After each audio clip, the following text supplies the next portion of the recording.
નમસ્કાર વિદ્યાર્થી મિત્રો, ગયા વિડીયોની અંદર આપણે આકૃતિ દોરતી વખતે ધ્યાનમાં રાખવાની બાબતોને સમજવાનો પ્રયત્ન કર્યો હતો. આ વિડીયોની અંદર ક્વેશ્ચન નંબર 4 તરીકે આકૃતિના પ્રકારોને સમજાવો. વિદ્યાર્થી મિત્રો, આના પહેલાં આપણે જે વિડીયો જોયો એની અંદર આપણે વાત કરી હતી કે જ્યારે આકૃતિ દોરતા હોય ત્યારે આકૃતિના પ્રકારોની પસંદગી ખૂબ જ જરૂરી છે. તો આકૃતિ અલગ અલગ ઘણા બધા પ્રકારોની છે. આપણા કોર્સની અંદર એક સમય આધારિત રેખાકૃતિ, સ્તંભ આકૃતિ અને વૃત્તાંશ આકૃતિ એમ મુખ્ય 3 પ્રકારની આકૃતિઓ છે. અહીંયા મેં એના પ્રકારો લખેલા છે. આકૃતિના પ્રકાર તરીકે પહેલો પ્રકાર છે ચિત્રાકૃતિ, પિક્ટોગ્રામ. બીજું છે છૂટા છવાયા અથવા વિકિરણ દર્શાવતી આકૃતિ, સ્કેટર ડાયાગ્રામ. ત્રીજું છે સમય આધારિત રેખાકૃતિ, લાઇન ડાયાગ્રામ. ચોથા પ્રકાર તરીકે છે વર્તુળ આકૃતિ, સર્કલ ડાયાગ્રામ. પાંચમા પ્રકાર તરીકે છે સ્તંભ આકૃતિ, જેને આપણે બાર ડાયાગ્રામ તરીકે ઓળખીશું. સ્તંભ આકૃતિના 3 પેટા પ્રકારો છે: સાદી સ્તંભ આકૃતિ, પાસપાસેની સ્તંભ આકૃતિ અને વિભાજિત સ્તંભ આકૃતિ. ત્યાર પછી છે છઠ્ઠો પ્રકાર વૃત્તાંશ આકૃતિ અથવા તો પાઈ ડાયાગ્રામ. આમ મુખ્ય 6 પ્રકારની આકૃતિના પ્રકારો છે. જો વિદ્યાર્થી મિત્રો, બોર્ડની પરીક્ષાની અંદર 2 માર્ક્સની અંદર જો પ્રશ્ન પૂછાય કે આકૃતિના પ્રકારો જણાવો, જો 2 માર્ક્સની અંદર પ્રશ્ન પૂછાય કે આકૃતિના પ્રકારો જણાવો, તો આમાંથી તમારે કોઈ પણ 4 લખવાના છે. આમાંથી કેટલા લખવા પડે? કોઈ પણ 4. ઘણા બધા વિદ્યાર્થીઓ શું કરતા હોય છે કે સ્તંભ આકૃતિના જે 3 પેટા પ્રકાર છે એ 3 એ લખી દે અને એક વૃત્તાંશ આકૃતિ એવું લખી દે. તો એ ચાલે નહીં, કારણ કે આ છે સ્તંભ આકૃતિના એ પેટા પ્રકારો છે, આ એના મુખ્ય પ્રકારો છે. આમ કુલ 6 આકૃતિના મુખ્ય પ્રકારો છે. આપણા કોર્સની અંદર આપણે હમણાં વાત કરીએ પ્રમાણે સમય આધારિત રેખાકૃતિ, સ્તંભ આકૃતિ, જેમાં સાદી સ્તંભ આકૃતિ, પાસપાસેની સ્તંભ આકૃતિ, વિભાજિત સ્તંભ આકૃતિ, આ 3 આલેખને સમજશું અને ત્યાર પછી વૃત્તાંશ આકૃતિને સમજશું. આમ કહેવાનો મતલબ આપણા કોર્સની અંદર આ મુખ્ય 3 પ્રકારોને આપણે સમજવાના છે. એટલે ટોટલ એક સમય આધારિત રેખાકૃતિ, સ્તંભ આકૃતિની 3 આકૃતિઓ, સાદી, પાસપાસેની અને વિભાજિત સ્તંભ આકૃતિ, અને ત્યાર પછી છે વૃત્તાંશ આકૃતિ. આમ કુલ આપણે 5 આકૃતિના પ્રકારો છે એ સમજવાનો પ્રયત્ન કરીશું. આજે આપણે એમાંથી એક એટલે કે સમય આધારિત રેખાકૃતિને સમજવાનો પ્રયત્ન કરીએ. ત્યાર પછીના નેક્સ્ટ વિડીયોની અંદર આપણે બીજા જે પ્રકારો છે એને સમજવાનો પ્રયત્ન કરીશું. અહીંયા બીજા પ્રકારો એટલે આપણા કોર્સની અંદર જે આપણે સમજવાના છે એની વાત છે. પહેલું છે સમય આધારિત રેખાકૃતિ. એનો અર્થ જોઈએ કે સામાન્ય રીતે 2 ચલ, કેટલા ચલ?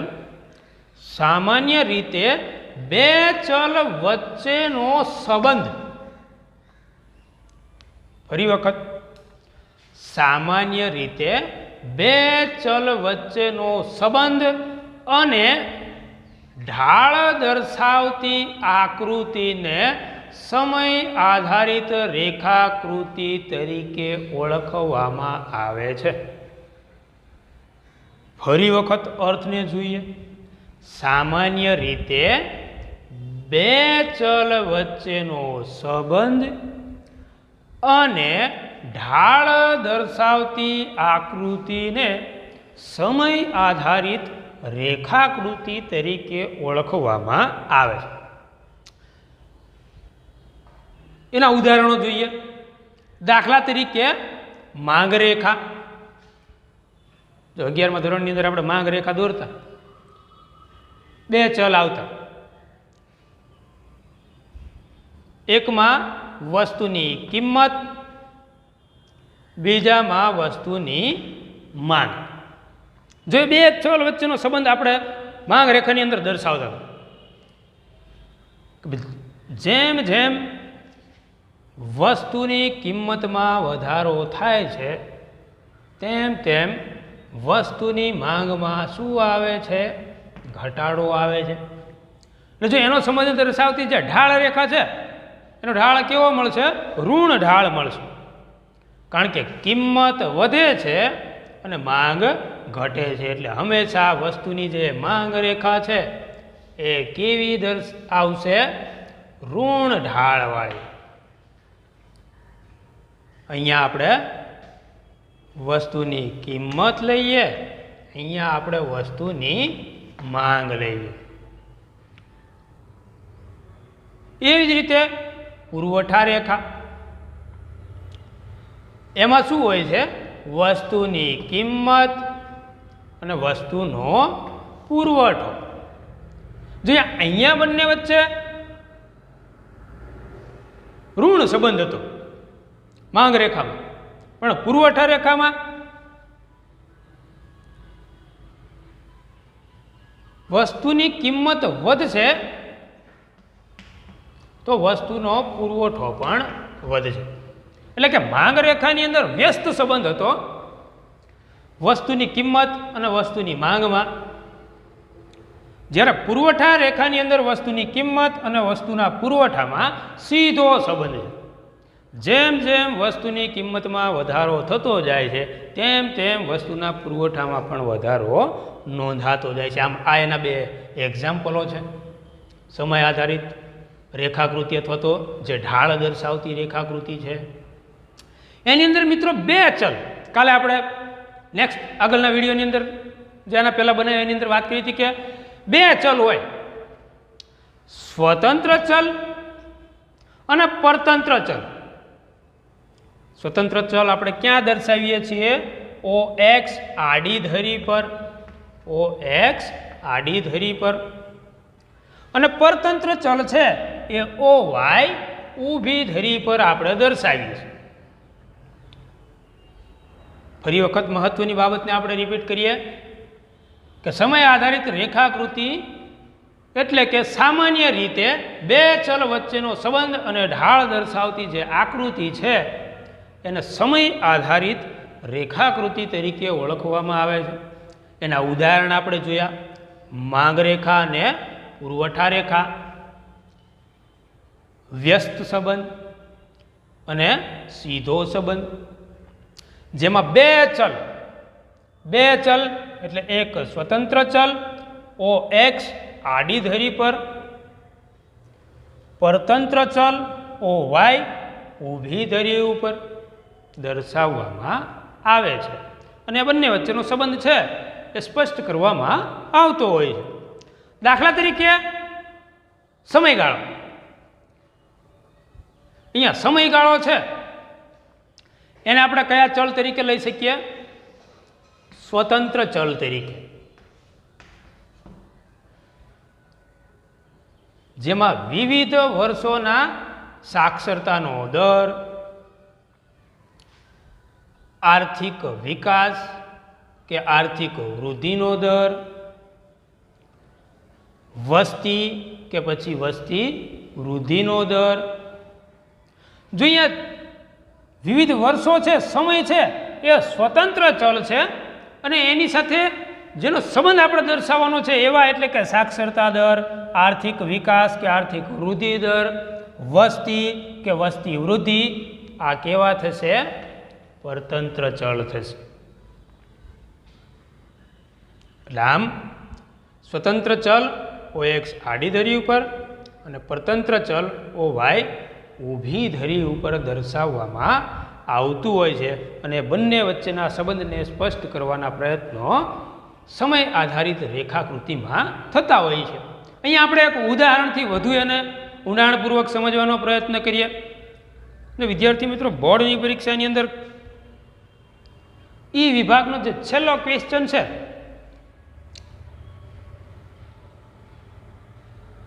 એ આકૃતિ દોરી અને એના વિશ્લેષણ કરવાનું આવશે, જે 5 માર્કનો પ્રશ્ન આવશે. બોર્ડની પરીક્ષાનો ઈ વિભાગનો છેલ્લો ક્વેશ્ચન એટલે કે 48મો ક્વેશ્ચન, જે 5 માર્કનો હોય. જો 5 માર્કને મેળવવા માટે પ્રથમ પ્રકરણની અંદર ધ્યાન આપવું ખૂબ જ જરૂરી છે, કારણ કે માહિતી ભલે ગમે ત્યાંથી મૂકેલી હોય પણ દોરવાની છે પ્રથમ ચેપ્ટરના આધારે જ. એમાં આપણે સમય આધારિત રેખાકૃતિ દોરશું, સાદી સ્તંભ આકૃતિ, પાસેની, વિભાજિત કે પછી વૃત્તાંશ આકૃતિ. એ શેના આધારે નક્કી થશે? આપણી પાસે જે માહિતી ઉપલબ્ધ છે એના આધારે. તો ખાસ વિદ્યાર્થી મિત્રો ધ્યાન આપજો, બોર્ડની પરીક્ષા માટે આકૃતિના પ્રશ્ન માટે ઇમ્પોર્ટન્ટ બાબત. અહીંયા ઉદાહરણ તરીકે મેં લીધું છે કે 1951થી ભારતમાં વસ્તી વૃદ્ધિની ટકાવારી પરથી સામયિક શ્રેણી આલેખ દોરી એનું વિશ્લેષણ કરો. વિદ્યાર્થી મિત્રો, ક્વેશ્ચન છે ને 2 ભાગની અંદર વહેંચાયેલો છે. એક છે સામયિક શ્રેણીનો આલેખ દોરી એનું વિશ્લેષણ કરો. એટલે કે અહીંયા આલેખના 2.5 માર્ક હશે અને એનું જે તમે વિશ્લેષણ કરો છો એના 2.5 માર્ક હશે. એટલે આમ આકૃતિના 2.5 માર્ક અને એનું જે વિશ્લેષણ કરો છો એના 2.5 માર્ક તમને એ ક્વેશ્ચનના જવાબની અંદરથી મળી શકે. ફરી વખત ઉદાહરણ, 1951થી ભારતમાં વસ્તી વૃદ્ધિની ટકાવારી પરથી સામયિક શ્રેણી આલેખ દોરી વિશ્લેષણ કરો. જો અહીંયા હવે આપણી પાસે 2 બાબત છે. એક સમયગાળો દશકો અથવા તો દાયકામાં છે. ત્યાર પછી છે દાયકાનો વસ્તી વૃદ્ધિનો દર. ધ્યાન રાખજો, 2 ચલ આપણી પાસે ઉપલબ્ધ છે. હમણાં આપણે જોયું ને 2 ચલ વચ્ચેનો સંબંધ અને ઢાળ દર્શાવતી આકૃતિ. 2 ચલ, એમાં એકમાં આવશે દશકો છે, તો અહીંયા હમણાં આપણે જોયું સમય. શું આવશે? સમય. જેને આપણે કયું ચલ કહીશું? સ્વતંત્ર ચલ. સામે વસ્તી વૃદ્ધિનો દર, હમણાં મેં એક્ઝામ્પલની અંદર આપ્યું હતું. વસ્તી અથવા તો વસ્તી વૃદ્ધિનો દર એ શેમાં આવશે? પરતંત્ર ચલની અંદર આવશે. તો અહીંયા આ કયું ચલ થઈ ગયું? પરતંત્ર ચલની માહિતી થઈ ગઈ. સમયગાળો અને એ સમયગાળાનો વસ્તી વૃદ્ધિનો દર. જો અહીંયા 1951થી લઈ અને 2011 સુધીના સમયગાળાને દશકા પ્રમાણે વહેંચીને એની વસ્તી વૃદ્ધિના દરને આપણી સામે કોષ્ટકની અંદર રજૂ કરેલું છે. 1951થી 1961નો દશક, 1961થી 1971નું દશક, 1971થી 1981નું દશક, 1981થી 1991નું દશક, 1991થી 2001નું દશક, 2001થી 2011 સુધી. જો અહીંયા અલગ અલગ દશકા પ્રમાણે આપણને સમયગાળો આપેલો છે ને એ સમયગાળા દરમિયાન જે વસ્તી વૃદ્ધિનો દર છે એ ટકાવારીની અંદર આપેલો. જો આટલું તો બોર્ડની પરીક્ષાની અંદર એ પ્રશ્નની અંદર જ છપાયેલું છે. આ તમારે તૈયાર નથી કરવાનું. કોષ્ટકને તમારે તૈયાર કરવાનું નથી. એ બોર્ડનું પેપર કાઢનાર જે કોઈ વ્યક્તિ છે એને ઓલરેડી ક્વેશ્ચન અને એની જે કોષ્ટકની માહિતી છે એ તમને પ્રશ્નની અંદર જ આપેલી છે. એટલે અહીંયા તમારે આ વસ્તુને યાદ રાખવાની જરૂરિયાત નથી.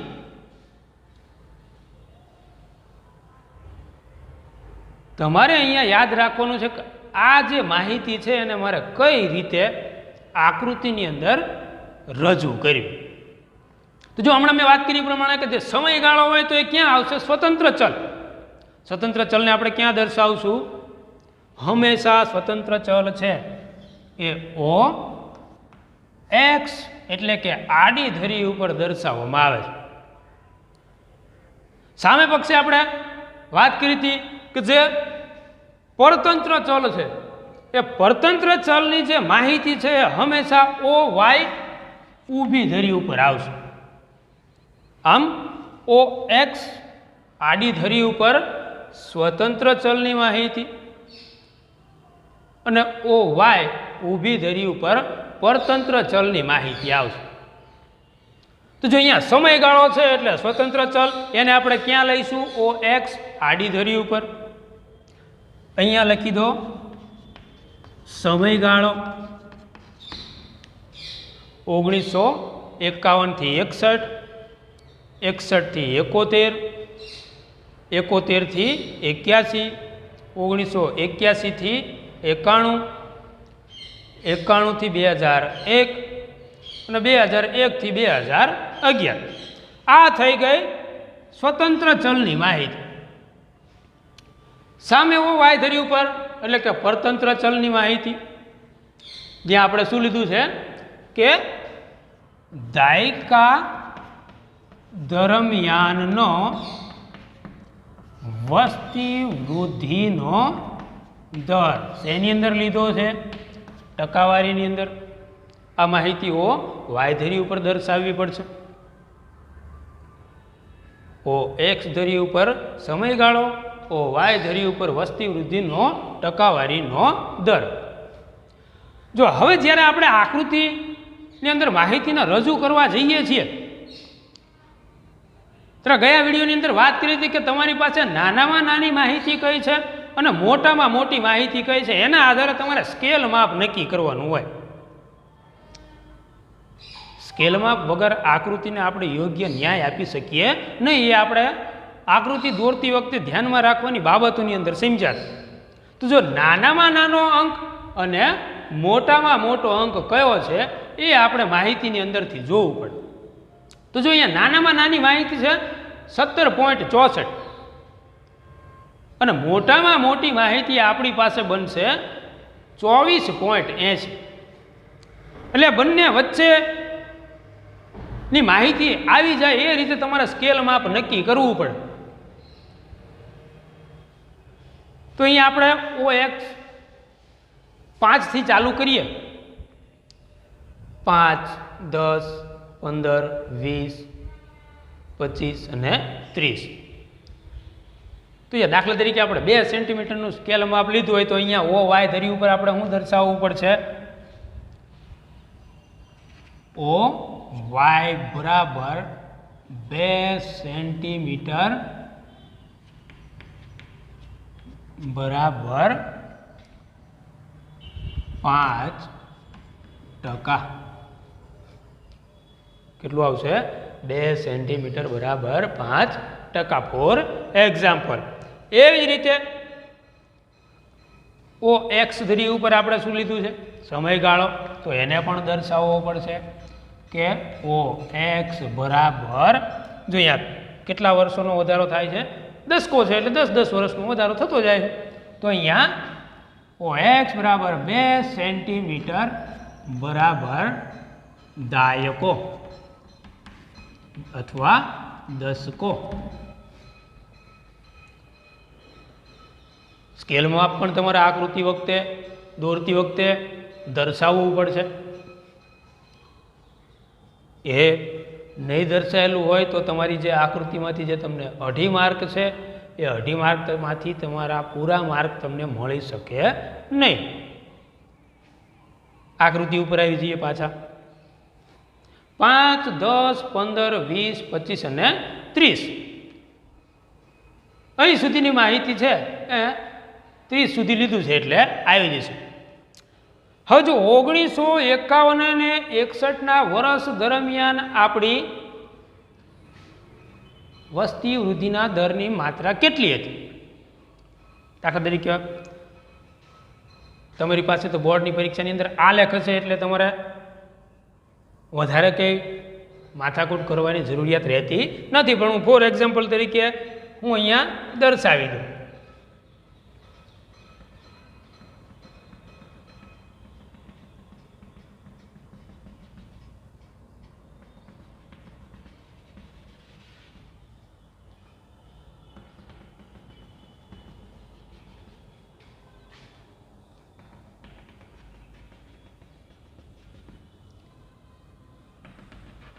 અલગ અલગ વર્ષોના દશકા દરમિયાન વસ્તી વૃદ્ધિની ટકાવારીની માત્રા કેવી હતી એ બાબતને આપણે દર્શાવીએ છીએ. જો 1951 અને 61ના દશક દરમિયાન વસ્તી વૃદ્ધિનો દર કેટલો હતો? 21.64. જોઈએ 5, 10, 15, 20 અને 21 અને 22. તો એક આકૃતિ દોરવાના એક નિયમની વધુ સ્પષ્ટતા કરીએ કે જ્યારે પોઈન્ટ પછી 50ની ઉપર અંક હોય તો એ પૂરા અંકની અંદર પરિવર્તિત પામી જશે. એટલે કે અહીંયા 21.64 છે તો અહીંયા આપણે 21.64 ને બદલે 22 છે લઈશું. એટલે કે 21, 22, 23 ને 24. તો જો આ થઈ ગયું 21.64ની સામે બિંદુ. 1951ની વાત થઈ. 1961 અને 71 કેટલું છે? 24.80. હમણાં મેં વાત કરી એ પ્રમાણે કે 21.64 છે તો આપણે કેટલું કર્યું? 22 કર્યું. તો અહીંયા 24.80 છે તો કેટલું થઈ જશે? પૂરું 25 થઈ જશે. એની સામે બિંદુ કરી દો. ત્યાર પછી 71 થી 81ના દશક દરમિયાન વસ્તી વૃદ્ધિનો દર કેવો હતો? 24.66. તો અહીંયા પણ કેટલા થઈ જશે? 24.80ની જેમ, કારણ કે 50 કરતાં અંક પાછળનો કેવો છે? પોઈન્ટ પછીનો 66 છે એટલે 50 કરતાં વધારે છે એટલે અહીંયા પણ કેટલા આવશે? 25 આવશે. ત્યાર પછી છે 1981 થી 91નું વર્ષ. 23.87 એટલે કે પોઈન્ટ પછી જે સંખ્યા છે એની 50 કરતાં વધુ અંક આવે છે એટલે 23ના કેટલા થઈ જશે? 24 થઈ જશે. તો આ 24ની સામે બિંદુ. ત્યાર પછી 1991 થી 2001 કેટલા છે?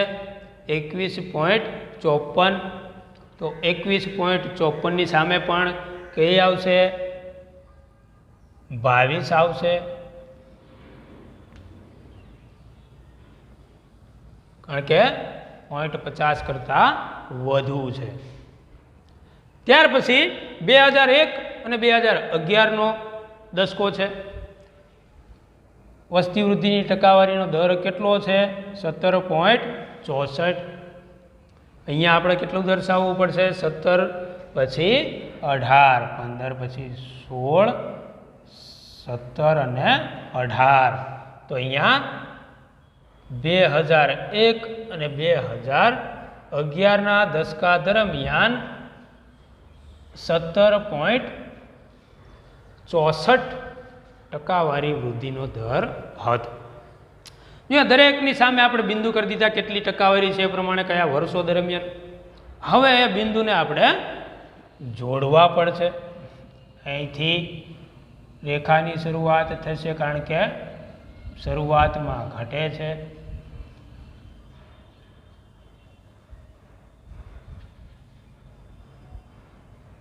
ત્યારબાદ પછીનું વર્ષ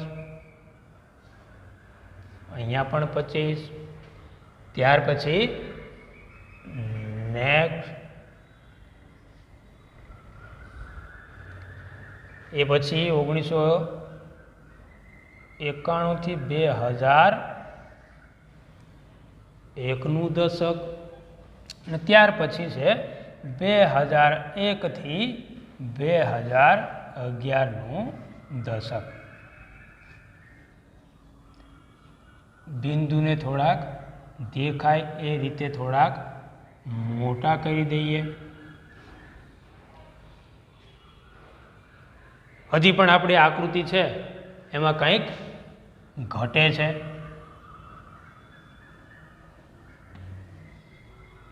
શું ઘટશે? આ જે રેખા આપણને મળી એ કઈ રેખા છે? વસ્તી વૃદ્ધિના દરની રેખા.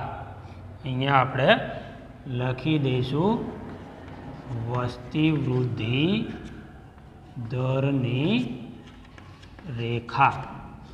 હજી પણ આકૃતિને વધુ સ્પષ્ટ કરવા માટે એની જે ટકાવારી છે એને આપણે લખવી પડે. 1951 થી 61 કેટલી હતી? 21.64. અહીંયા ભલે આપણે 22 કરી દીધા પણ આપણી માહિતી કેટલી છે? 21.64. 1961 થી 71માં 24.80. 1971 થી 81ના દશક દરમિયાન 24.66. 81 થી 91 દરમિયાન 23.87. એ જ રીતે 91 થી 2001 દરમિયાન 21.54.